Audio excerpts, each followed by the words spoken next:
The crystal-cut glass of the Vanguard Steakhouse glittered under the soft lights of the $10,000 chandelier, a stark contrast to the red apron worn by Maya Lin. 3 years after losing her tech empire to betrayal, Maya had found peace serving Chicago's elite, perfecting the art of being invisible. That peace shattered when Julian Thorne, the ruthless CEO, swaggered into the dining room. Recognizing the woman he thought he had destroyed, Thorne cornered her at the bar, his voice a cold command cutting through the sophisticated murmur. "Serve me that drink or lose your job." "Before we start, your support means everything to us. Like, comment, and subscribe so we can keep sharing stories like this." He was the CEO of Thorne Analytics, the shark in the tailored suit, the man who had personally orchestrated her downfall, ruined her name, and stolen her life's work. His eyes scanned the room, sweeping over the deep mahogany panels, the plush leather booths, and the clinking glasses of the city's power players, and then, inevitably, they locked onto her. A cruel, slow smile of profound recognition spread across his face. He didn't wait.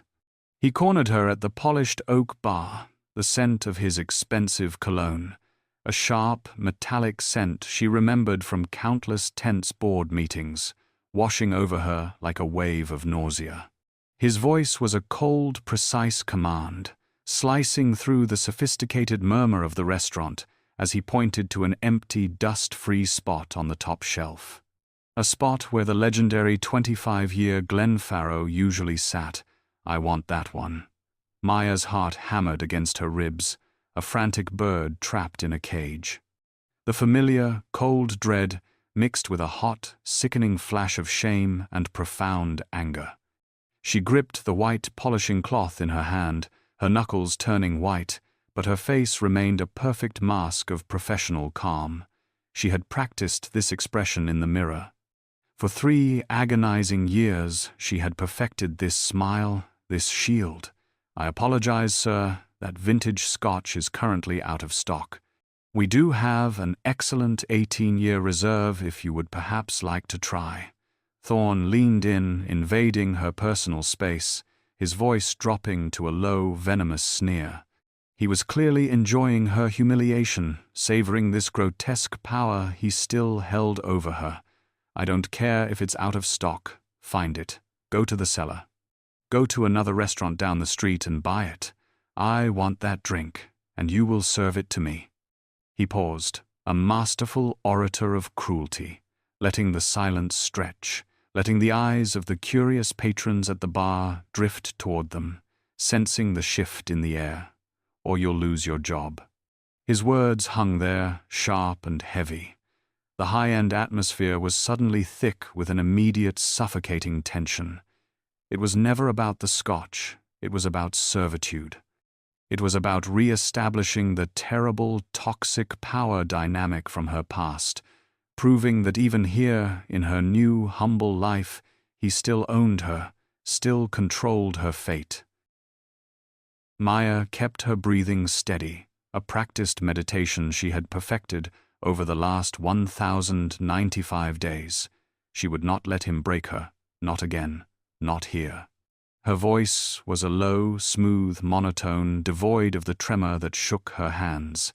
"As I mentioned, sir, the 25-year is unavailable. However, our 18-year reserve is an exceptional single malt with a similar peat profile. I highly recommend it." She even gestured toward the handsome amber bottle on the second shelf. It was a textbook upsell, a perfect adherence to her training protocol. This simple, professional act seemed to enrage Julian Thorne more than any defiance could have. His face, already flushed with arrogance, deepened to a dark, mottled crimson. "Do you think I'm a fool?" he hissed, his voice dangerously low.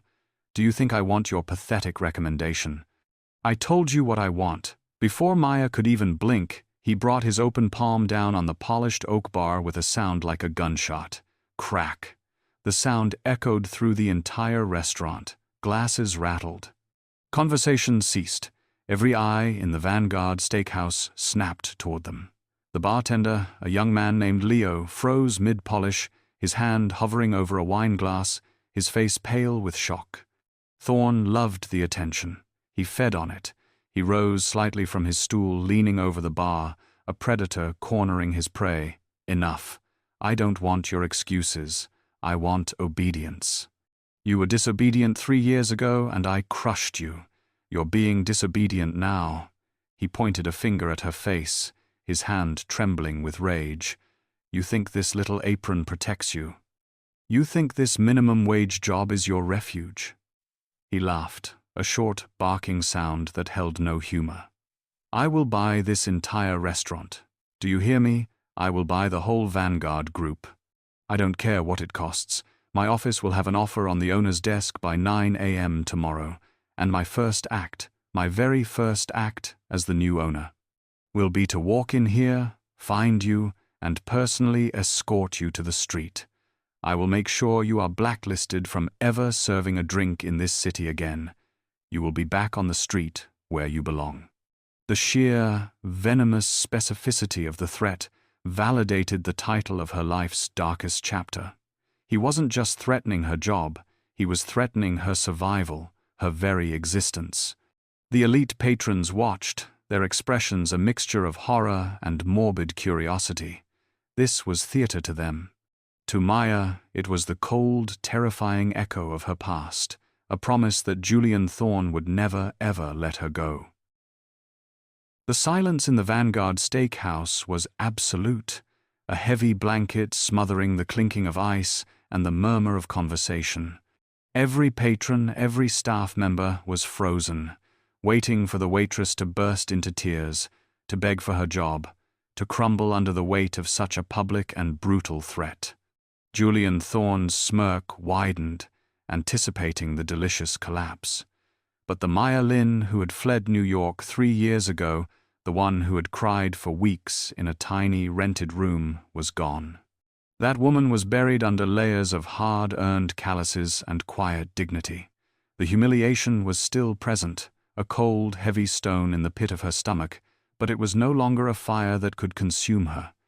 She took one slow, deliberate breath, centering herself. She looked not at Thorne's blazing, furious eyes, but at the space just past his shoulder, a server's trick to depersonalize a difficult guest, to turn a monster back into a simple problem. Her voice, when it finally came, was not the panicked shriek of a victim. It was low, perfectly modulated, and edged with an impenetrable steel. Sir, as I have stated twice, the 25-year Glenn Farrow is not available. I cannot serve what we do not have, and I will not compromise this restaurant's strict inventory protocols for any guest. This simple, flat refusal, this calm adherence to the rules of her new life, was a more profound defiance than any curse. Julian Thorne visibly recoiled, his smirk vanishing, replaced by genuine shock. He had come here for a scene. He had come for her tears, for a public display of her brokenness, a validation of his power. Instead, he was met with polite, immovable procedure. This professional composure, this utter denial of the emotional reaction he craved, infuriated him more than any screaming match ever could. Maya held her ground, her gaze steady, her commitment to the integrity of this life, her life absolute. She would not let this ghost tear it down. Julian Thorne's face went from shock to a deep, alarming shade of puce. He was a man who had toppled boards, liquidated companies worth billions, and crushed competitors with a single devastating phone call. To be stonewalled by a waitress, by this particular waitress, a ghost he thought he had personally exorcised from the world of success, was an insult he could not physically tolerate. The professional calm on her face, the quiet dignity in her posture, was a living mockery of his absolute power. He let out a sound, a low hiss of pure, unadulterated indignation, and then he did it. He raised his hand, his thick fingers poised, and snapped. The sound was sharp, ugly, and obscenely loud in the now silent room. It was a sound of summoning, a gesture meant for a dog, not an employee. "Manager," he bellowed, the single word tearing through the refined atmosphere like a wrecking ball. "Get me your manager." Or the owner, now. His eyes never left Maya, pinning her with a look of pure, concentrated loathing. He was performing for the entire restaurant, turning the expensive space into his personal boardroom, a stage for his dominance.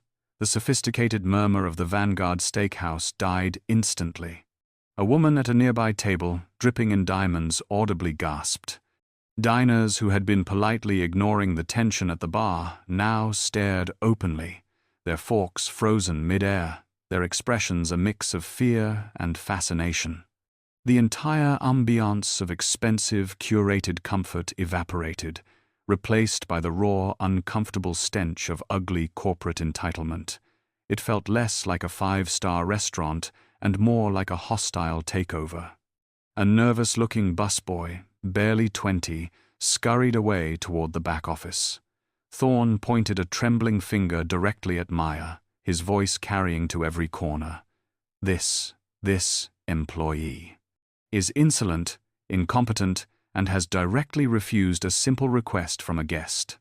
I am Julian Thorne, CEO of Thorne Analytics, and I am telling you, whoever is in charge here, that she must be terminated immediately. Do you understand me? Fired, tonight. He was breathing heavily, his chest puffed out, a king demanding a public beheading. He had successfully forced the confrontation, backing Maya into a corner from which there seemed to be no escape, pushing the entire scene toward the inevitable climax of this first act. Seconds later, the young busboy reappeared, followed closely by Mr. Davis, the floor manager. Mr. Davis was a man in his late 40s, thin and impeccably dressed, but with a perpetually worried expression etched around his eyes. He was a man who clearly lived in fear of negative Yelp reviews and guest complaints, and he had just walked into his worst nightmare. He emerged from the back, smoothing his charcoal suit jacket, attempting to project an authority he clearly did not feel. Then his eyes landed on the source of the commotion, the furious, red-faced man at the bar. Mr. Davis's professional smile froze and then completely dissolved. His face went bone white. He recognized Julian Thorne instantly. Thorne was not just any wealthy guest. He was a titan, a name synonymous with ruthless corporate power in Chicago, a man who could destroy the Vanguard's reputation with a single, spiteful phone call. Mr. Davis's terror was palpable. He began wringing his hands together, a nervous tic Maya had seen before when a table complained about an overcooked steak. But this was different. This was raw, unadulterated fear. He rushed forward, his words tumbling out in a desperate, fawning apology. "Mr. Thorne, sir, I am so sorry. Whatever the issue is, please, we will rectify it immediately." He was profusely apologizing, his head almost bowing, desperate to de-escalate the situation, to smother the fire Thorne had lit before it consumed the entire restaurant. "Please, sir, perhaps we could discuss this privately in my office." Thorne didn't move. He didn't lower his voice. He simply jabbed his finger toward Maya. She is the issue. "Fire her." Mr. Davis's frantic gaze snapped to Maya. He looked at his best employee, the one who never missed a shift, never complained, the one who handled the most difficult patrons with an effortless grace. He looked at Maya, who stood silent, composed, and dignified, and his expression crumpled. Maya saw the conflict waging war in his eyes. She saw the moment he made the gut-wrenching calculation. His career versus hers, his mortgage versus her dignity. His gaze held a silent, panicked apology, a look of profound regret, before he turned back to Thorne, his shoulders slumping in utter defeat. He opened his mouth, the words of termination clearly forming on his lips. The entire room held its breath, waiting for the inevitable, humiliating axe to fall. Mr. Davis opened his mouth, the words of termination forming, a look of profound apology already in his eyes. He was about to say her name, about to sacrifice his best employee to the furious, powerful CEO. But before the first syllable could escape his lips, Maya moved. Her hand, calm and steady, rose from her side and placed itself firmly on his forearm. It was not a plea. It was not a gesture of desperation. It was a gesture of finality, a touch so firm and possessive it sent a small, visible jolt through the trembling manager. Mr. Davis froze instantly, his words dying in his throat. He stared at her hand on his suit sleeve, his gaze traveling up to her face, and the man's eyes widened in genuine, fresh shock. The server was gone. The practiced, neutral mask of polite customer service had not just cracked. It had evaporated, dissolving in an instant. The woman standing beside him was someone else entirely. Her spine, which had been respectfully pliant before the onslaught, was now a rod of steel. Her eyes, once deferential and avoidant, were now sharp, clear, and locked onto Julian Thorne with a chilling, quiet authority. The entire energy in the room, which had been centered on Thorne's explosive rage, suddenly pivoted, drawn into the vacuum of her absolute, sudden stillness. She spoke, and her voice was unrecognizable. It was not the light, pleasant lilt of a waitress. It was deeper, resonant, a voice that carried the natural weight of command, a voice meant for boardrooms, not bar stations. She told Mr. Davis, her eyes still fixed on Thorne, that his actions would not be necessary. She then turned her full, undivided attention to the man who thought he was about to fire her. She informed him, her voice cutting through the silence like a diamond, that he had a profound misunderstanding about who exactly he was dealing with. Thorne's triumphant smirk wavered, replaced by a flicker of sudden, unwelcome confusion. This was not the part he expected her to play. Maya did not break eye contact with Julian Thorne. Her movements were slow, fluid, and deliberate. The entire restaurant, steeped in a thick, breathless silence, watched her. Mr. Davis, standing beside her, looked as if he was about to faint, his eyes wide with disbelief. Slowly, Maya reached behind her back and untied the simple strings of her red apron. The apron that had been her shield, her camouflage for 3 long years, the symbol of her retreat from the world. She pulled it off over her head, her movements graceful and unhurried. She did not crumple it. She did not throw it down in anger. With the precise, practiced motions of a high-level executive closing a multi-million-dollar portfolio, she folded the apron perfectly. Once. Twice. A crisp, neat square of red linen. She placed it gently on the black marble countertop behind the bar. It was a quiet, final act of resignation from a life she had never intended to keep. Then she stepped out from behind the counter. It was a short physical distance, just a few feet, but the symbolic gap she crossed was measureless. She was no longer staff, hiding behind the barrier of her station. She was a combatant, stepping onto the open field, meeting him on equal ground. Her eyes, cold and clear as ice, locked onto Thorne's furious gaze. Her voice was steady, resonant, and carried to every corner of the silent room. "You fired me once, Julian. You won't get the chance to fire me again." Thorne's face flickered, the rage momentarily eclipsed by pure, baffled confusion. "What is this? What pathetic game are you playing?" He looked to Mr. Davis, as if expecting the manager to intervene, to grab her, to apologize for this insanity. But Mr. Davis was staring at Maya, his mouth half open, seeing a woman he had never, ever met before. Maya stood tall, her posture immaculate in her simple black uniform. "My name is Maya Lin," she stated, not as an introduction, but as a pronouncement, a correction of the record, "and I am the Director of Operations for the Vanguard Group." Julian Thorne's arrogant, sneering expression froze solid. It was as if someone had thrown a switch, instantly cutting power to his entire system.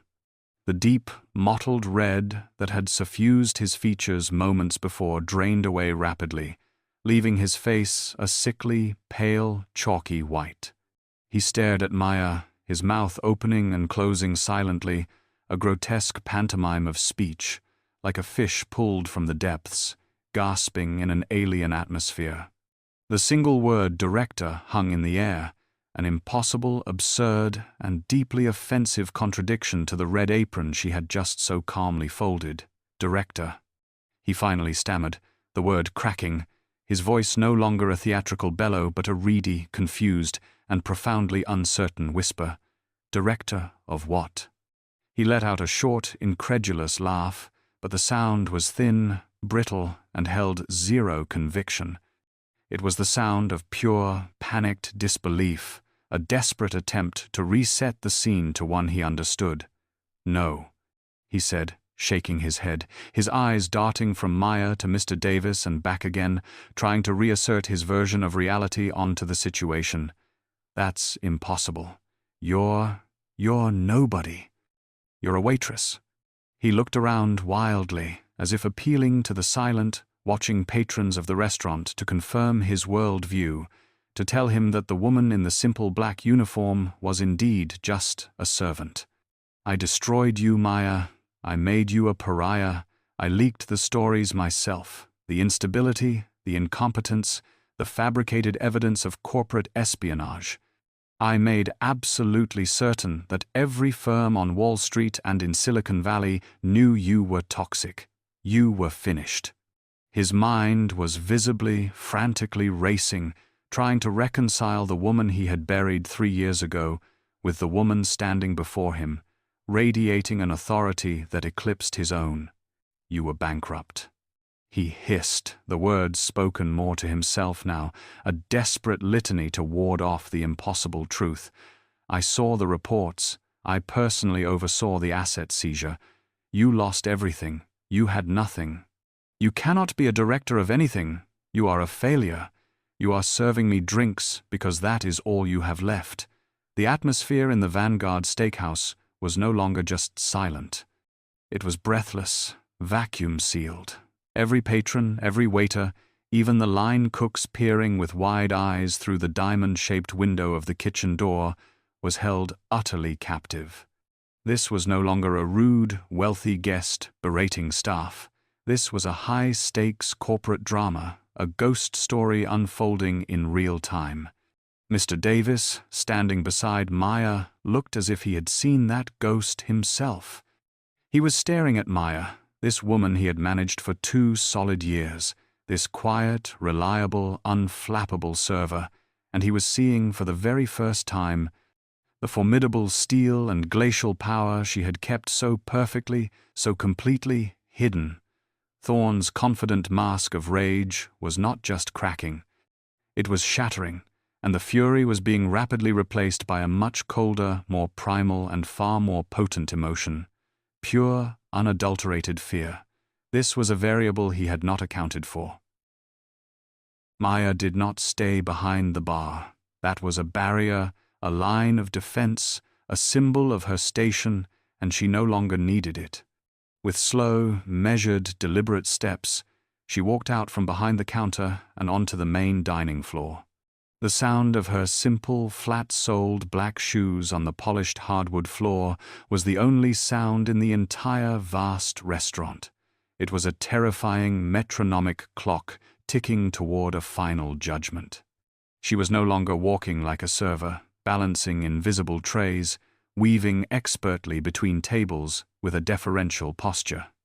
She was walking like she owned the floor, her path straight, her shoulders back, her posture radiating a glacial authority so profound, so absolute, it made Thorne's earlier explosive bellowing seem like the pathetic, hollow tantrum of a spoiled child. She walked directly toward his table, table 4, the best table in the house, the one he had demanded upon his arrogant entry. Julian Thorne, who was still standing, instinctively took a half-step backward as she approached. It was an unconscious physical retreat, a ceding of territory that did not go unnoticed by the dozens of patrons watching the silent, terrifying spectacle. She stopped directly in front of him, invading his space, close enough that he could no longer dismiss her as a background element. She was the entire picture. She looked at him, her gaze not just cold, but almost bored, as if she were studying a failed experiment, a predictable line of bad code. Director of Operations. She repeated, her voice soft now, dangerously quiet, forcing him to lean in, forcing him to strain to hear his own execution. That's just a title, Julian.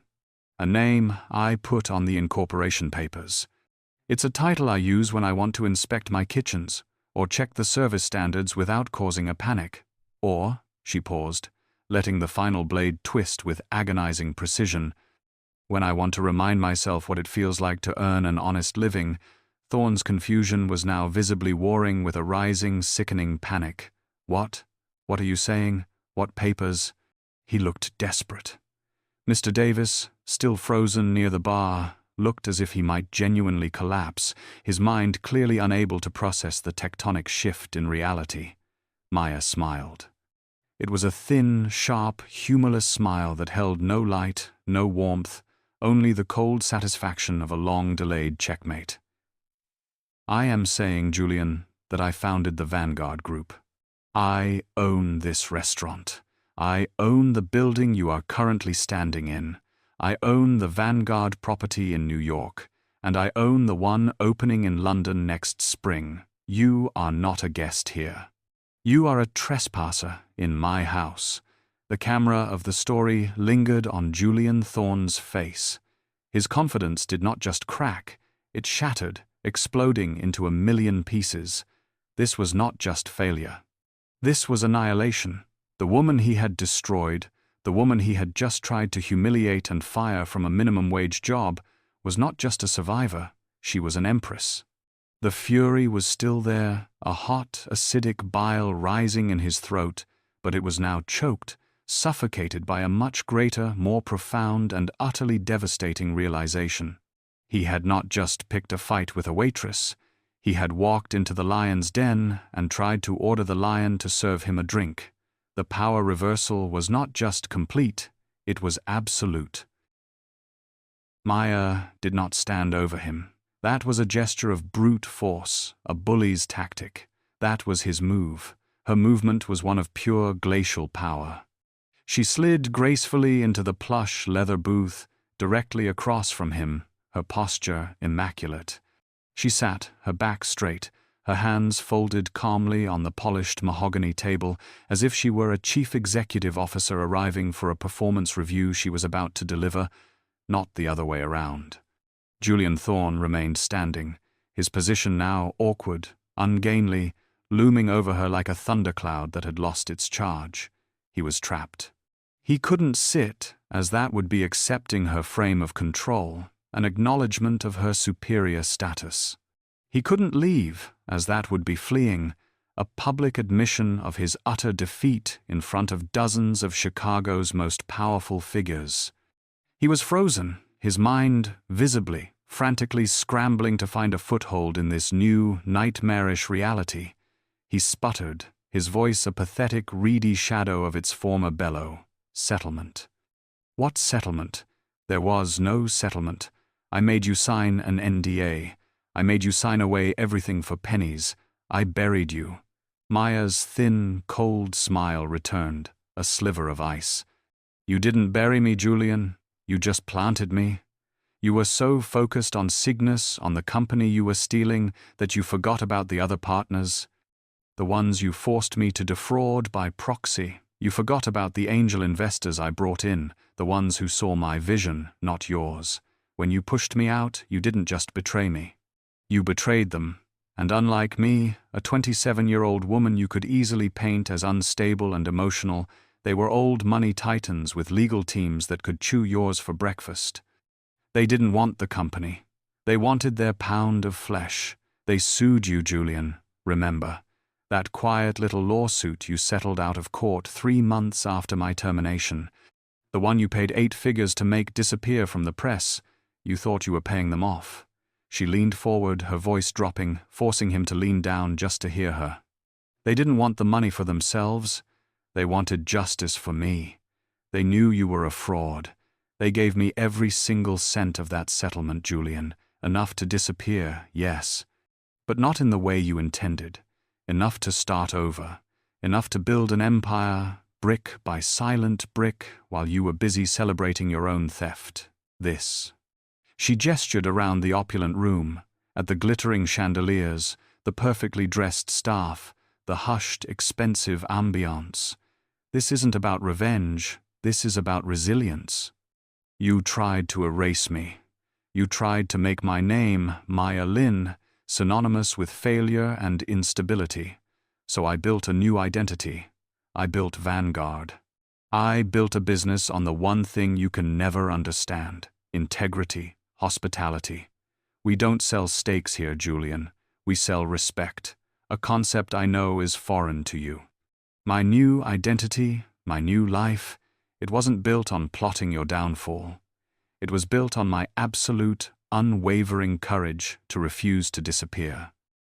Julian Thorne remained standing, his 6'2" frame suddenly looking small and brittle, his mind visibly buckling under the weight of the revelation. He was still trying to process the fact of her ownership, the impossible reality of the settlement money. Maya let him struggle, giving him no quarter, no moment to regain his footing. She simply reached down into the plush leather booth beside her and retrieved a slim, elegant, black leather clutch. It was a simple, expensive accessory, and its appearance, so out of place with her server's uniform, was another small, jarring note of cognitive dissonance. She placed it on the table, the quiet click of the magnetic clasp echoing in the tomb-like silence of the restaurant. From it, she withdrew a sleek, custom tablet, its brushed aluminum case gleaming under the soft, warm light of the chandelier. The device was impossibly thin, emblazoned with a subtle, stylized V that Thorne had seen all over the building. She tapped the screen twice. It illuminated her face, casting her in a cold, blue-white light, making her look like a judge. "You're right, Julian," she said, her voice a calm, clinical monotone. "This isn't about the past. The past is settled. This is about the present. Specifically, it's about your present. You see, while you were busy playing king in your glass tower, I was busy building an arsenal. The Vanguard Group is just my hospitality division. It's my passion project. But my main interest has always been, and will always be, technology. 2 weeks ago, my private equity fund, ML Capital, finalized its acquisition of Apex Solutions." Thorne's bloodshot eyes widened, the last vestiges of color draining from his face. He knew that name. Apex was his shark, his only real primary competitor, the one company that consistently underbid him and stole his best talent. He whispered, his voice cracking, "You, that was you. The mystery buyer in the press, the hostile takeover." Maya nodded slowly, a single devastating confirmation. That was me. And when I acquire a company, Julian, my team and I, we do a very, very thorough due diligence. Much more thorough than the one you ran on Cygnus, I assure you. My forensic accounting team, they're exceptional, and they found things. She tilted the screen, though she didn't bother to show it to him yet. They found patterns, familiar patterns. The same ugly, unmistakable signatures of data manipulation you used to oust me 3 years ago. Only this time, you weren't cooking the books to frame a co-founder. You were cooking them to mislead your own shareholders, artificially inflating revenue projections, hiding massive, toxic liabilities off balance sheet, preparing for a new round of funding based on a complete and utter lie. The opulent private dining section, with its velvet ropes, crystal glasses, and hushed, wealthy patrons, suddenly felt cold, sterile, and terrifyingly silent. It was no longer a restaurant. It had transformed into a hostile boardroom, and Julian Thorne was on the losing end of a takeover he never even saw coming. Julian Thorne's mind, a razor-sharp instrument of corporate warfare, was now a chaotic whirlwind of pure, unadulterated panic. He was cornered, exposed, and utterly outplayed. The blood rushed back to his face, not with the deep, confident red of rage, but with the blotchy, uneven flush of desperation. He finally, clumsily slumped into the booth opposite her, his heavy frame collapsing, but he immediately leaned forward, his entire body coiled like a snake. "This is a lie," he hissed, his voice a low, ragged growl, a desperate attempt to regain control. "You're lying. This is libel, slander. You think you can just walk in here and accuse me of shareholder fraud." He was talking too fast, his words stumbling over each other. "My lawyers will bury you, Maya. They will bury you and this entire, pathetic, glorified steakhouse. I will sue you for everything you have. I will sue you for everything you think you have. You think you're smart. You think you've won." He jabbed a thick finger across the table, his knuckles white. "You've been plotting this whole time. Every single day for 3 years. You're obsessed with me. You built this restaurant, this entire facade, just to trap me. You've been watching me." It was a paranoid, unraveling accusation, the desperate projection of a man who could only see the world through the lens of his own corrupt, vindictive nature. He couldn't comprehend her success as anything other than a long con aimed directly at him. He shoved the table, a short, violent jolt that sloshed water in the crystal glasses. His voice rose from a ragged whisper back to a shaky, desperate bellow. His body language a pure, primal display of aggression as he leaned further across the table, trying to use his physical size to intimidate her one last time. "I still have connections, Maya. I still run this city. I will end you. I will end this. I will call every bank, every investor. You will be radioactive by morning. You made a mistake coming after me. You should have stayed invisible. You should have stayed broken." The air crackled with his empty, desperate threats. Lawsuits, blacklists, the ghosts of his old power, he threw them at her like blunt, useless weapons, his voice cracking with the strain. Julian Thorne was a cornered animal, all teeth and noise, but Maya wasn't even flinching. She watched him unravel for one more second, her expression one of almost clinical detachment, as if observing a subject. Then, slowly, she stood. She didn't just stand up. She uncoiled from the booth, rising to her full height in a single, fluid, and lethally graceful motion. Her simple black server's uniform, a moment ago a symbol of her supposed station, now seemed as formidable and severe as a judge's robe. She was eye to eye with him across the narrow mahogany table, and for the first time he seemed to truly see the woman she had become. She matched his aggressive, forward-leaning intensity, but where his was hot, chaotic, and desperate, hers was glacial, controlled, and utterly absolute. His power was a wildfire. Hers was the ice that extinguished it. "Your connections," she said, her voice sharp, clean, and carrying effortlessly across the silent room, cutting off his frantic tirade mid-sentence. "Your old network, your threats of calling banks and investors, they are meaningless. They are the desperate, hollow whispers of a man who just realized the game ended 3 moves ago and he lost." He looked genuinely, profoundly baffled, as if he couldn't comprehend a world where his influence was zero. "You really are that arrogant," she continued, a small, sad shake of her head. "You think this was all for you. You think my entire life for 3 solid years has been about plotting some elaborate theatrical revenge to trap you in this restaurant."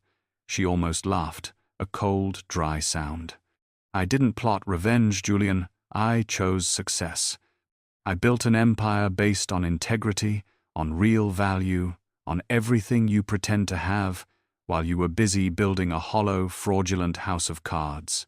Revenge is an emotional, messy, draining pursuit. I left that behind with my old life. Revenge is over. This."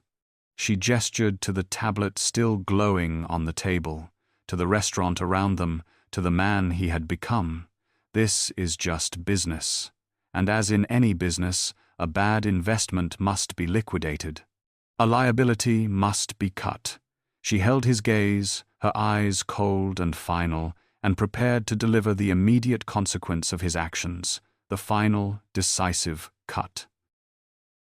Maya broke the intense two-person standoff, her gaze shifting from Julian Thorne's pale, trembling face. She turned her head slightly, her eyes calmly scanning the room until they found her floor manager, who was still standing frozen near the bar, his expression a mask of thunderstruck awe. Mr. Davis. Her voice was perfectly calm, professional, and clear, but the new, absolute authority in it snapped the man to attention.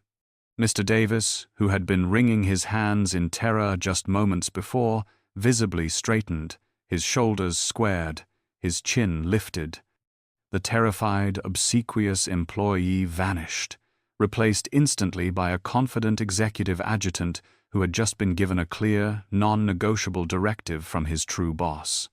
His fear of Thorne evaporated, replaced by a surge of profound, unwavering loyalty. "Yes, Ms. Lin," he said, his voice steady and strong, projecting across the silent room. Maya nodded once, her gaze fixed on her manager, no longer even gracing Thorne with her attention. "Mr. Davis, please call security. Mr. Thorne is creating a disturbance, and his presence is no longer welcome in our establishment. He is to be permanently banned from this restaurant and from all Vanguard properties, effective immediately. Please have him escorted from the premises." The finality of the order, the casual, indisputable power behind it, was the final, devastating blow. Thorne looked back and forth between them, his mouth opening and closing, a final, sputtering protest dying on his lips. He was irrelevant. He was no longer part of the conversation.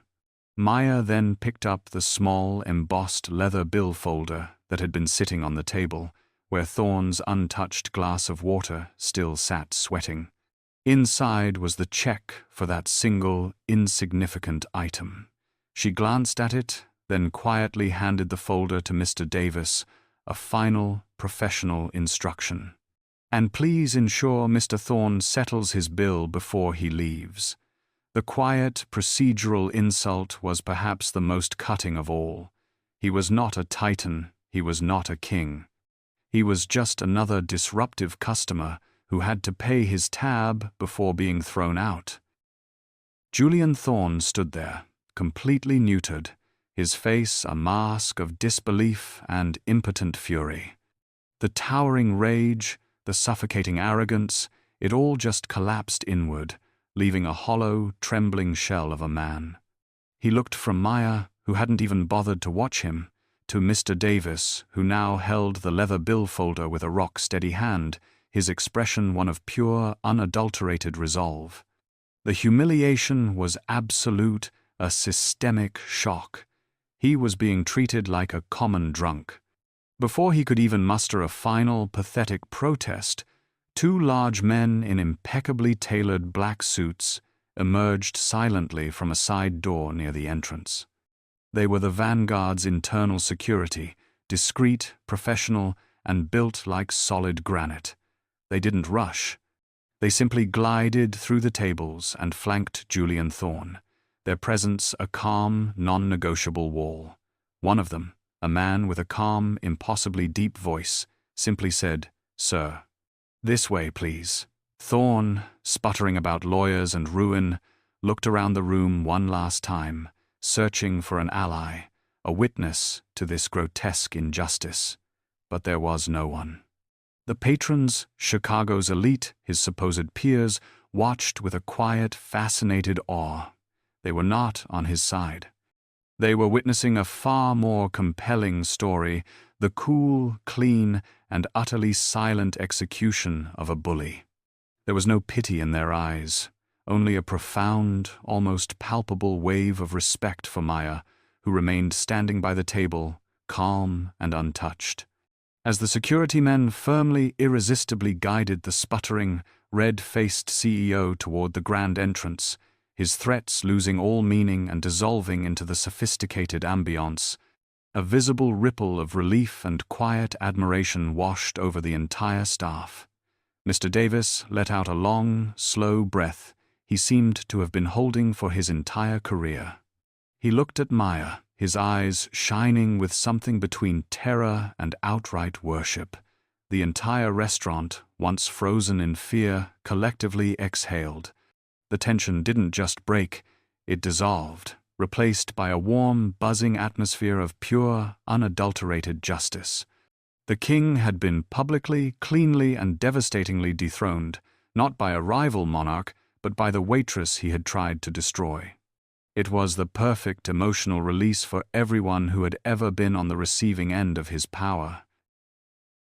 The heavy oak doors of the Vanguard clicked shut, muffling the last of Julian Thorne's pathetic, sputtering threats as he was firmly, irrevocably removed from the property.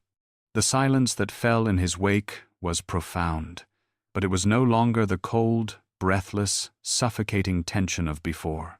It was a warm, electric buzz, the palpable feeling of a fever finally breaking. The spell was broken. Patrons began to murmur, their voices low, but filled with a new, profound awe and deep admiration. Mr. Davis, still clutching the small leather bill folder like a holy relic, looked at Maya as if he was seeing a mythological figure, his eyes shining with a loyalty so absolute it was almost worship.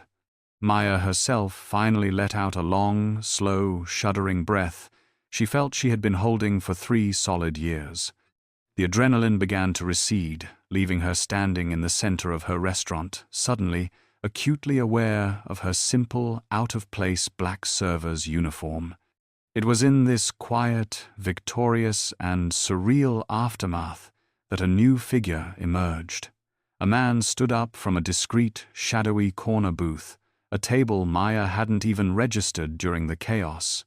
He was tall, but unlike Thorne, he carried his height with a quiet, undeniable presence.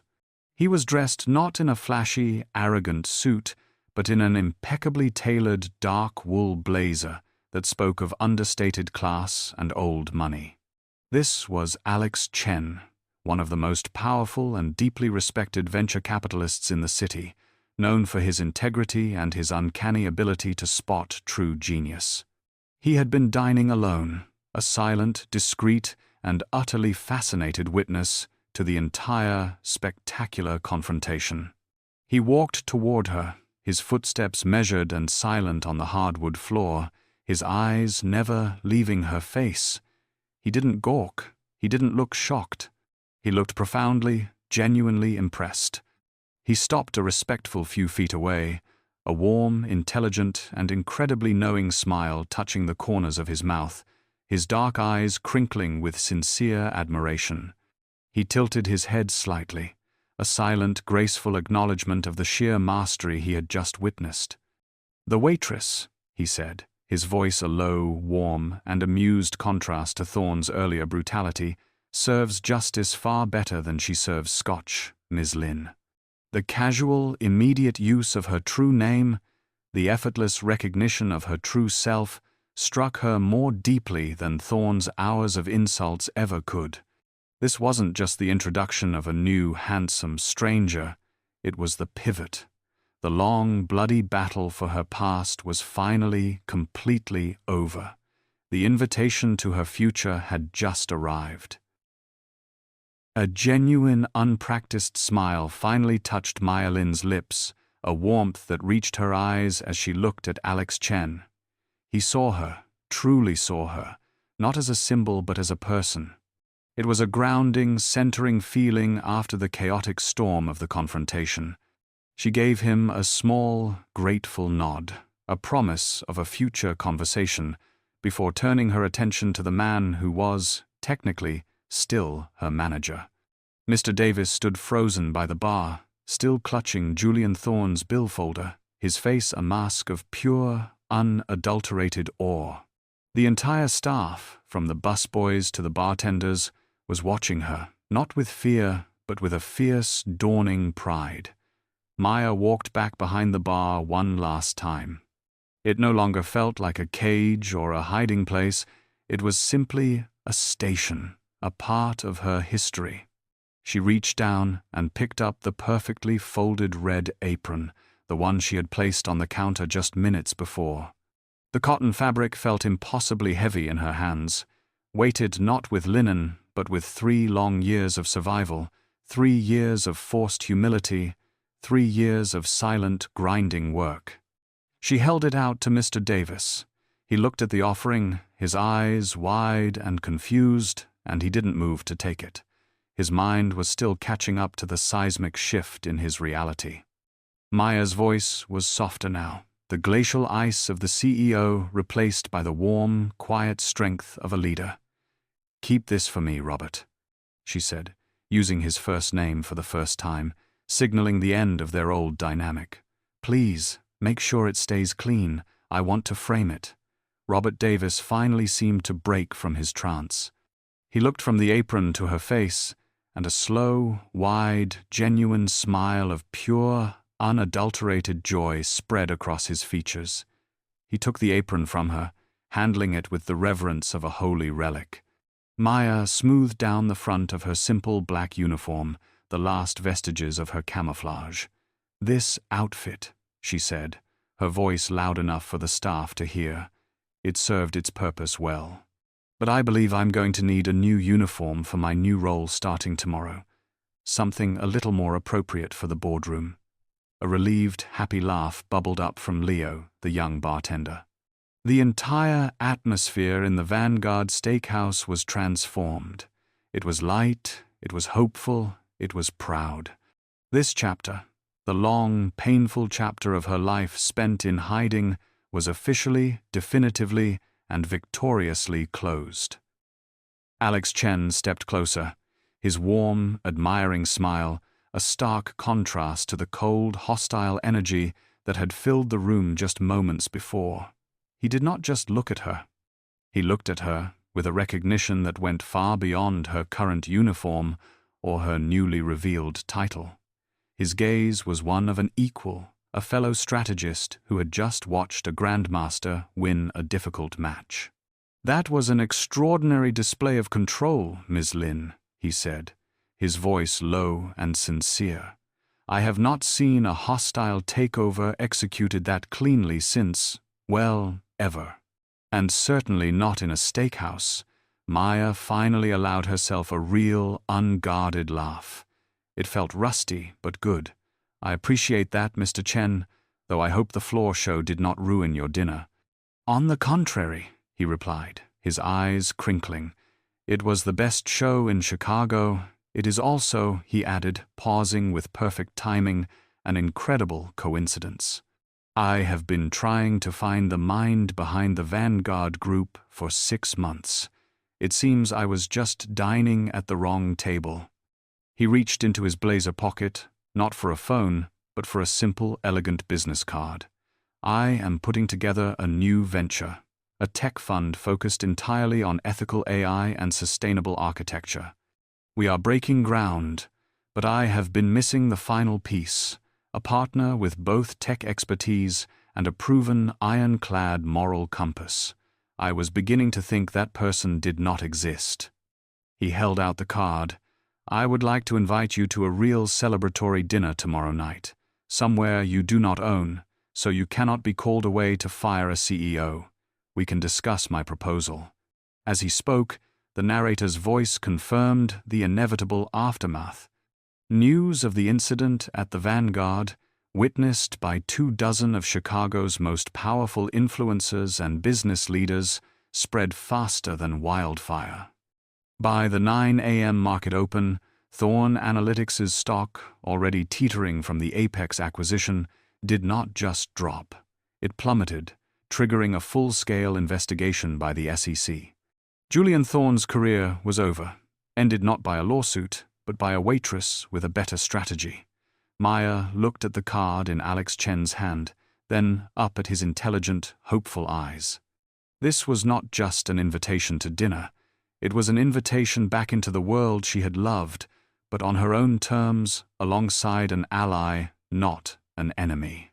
She took the card, her fingers brushing his, a small electric spark of a new beginning. She gave him a confident, victorious smile. "I look forward to hearing your proposal, Alex." Maya taught us that the greatest victory isn't revenge, it's building an empire on the integrity your enemies lack. If you felt that chill when she finally revealed her true identity, please give this video a powerful thumbs up. It truly helps us bring more moments of justice just like this to your screen. We want to hear from you. What do you think Julian Thorne's first thought was when security escorted him out? Let us know in the comments. Don't forget to subscribe and hit that notification bell so you never miss another story where the underestimated finally take control. And share this video. Share it with anyone in your life who feels invisible, overlooked, or defined by their uniform. Remind them that the most powerful person in the room is often the one nobody sees coming. Thank you for watching.